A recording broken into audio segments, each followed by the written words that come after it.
President Volodymyr Zelensky accused Russia of committing genocide and attempting to eliminate the whole nation of Ukraine, a day after the discovery of mass graves and apparently executed civilians near Kyiv.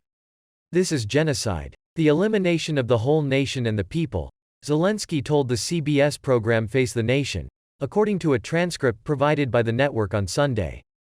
We are the citizens of Ukraine. We have more than 100 nationalities. This is about the destruction and extermination of all these nationalities, Zelensky said amid a chorus of international outrage over the behavior of Russian troops in Ukraine. 3 days after the invasion started on February 24, Ukraine filed a complaint at the International Court of Justice in The Hague accusing Russia of planning acts of genocide. In the interview aired on Sunday after footage aired around the world of civilian bodies littering the streets of the town of Bucha near Kyiv, and a Ukrainian official said 280 bodies were buried in a mass grave there, Zelensky seemed to go further. We are citizens of Ukraine and we don't want to be subdued to the policy of Russian Federation. This is the reason we are being destroyed and exterminated, Zelensky said, according to the CBS transcript. And this is happening in the Europe of the 21st century. So this is the torture of the whole nation, he added. At the same time, Zelensky stressed he had no option but to put his personal feelings of anger and revulsion aside and pursue an eventual peace dialogue with Russian President Vladimir Putin. It's difficult to say how, after all what has been done, we can have any kind of negotiations with Russia.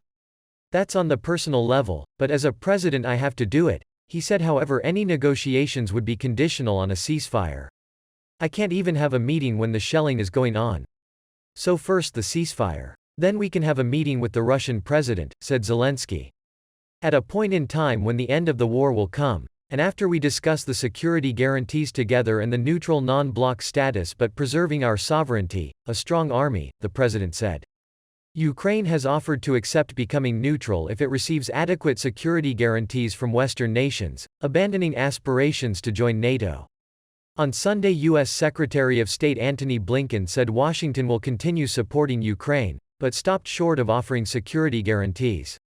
Zelensky said his country was grateful for U.S. support, but as for guarantees, we have not received them yet from anyone. I'm not, as a president, satisfied with just assurance, he said. He said he could not fathom how to hold those responsible for the civilian killings accountable. I don't know what law or what imprisonment term would be adequate for this. As the father of 2 children and as a president, I think that these people, if they are put behind the bars, this is one too little for what they have done.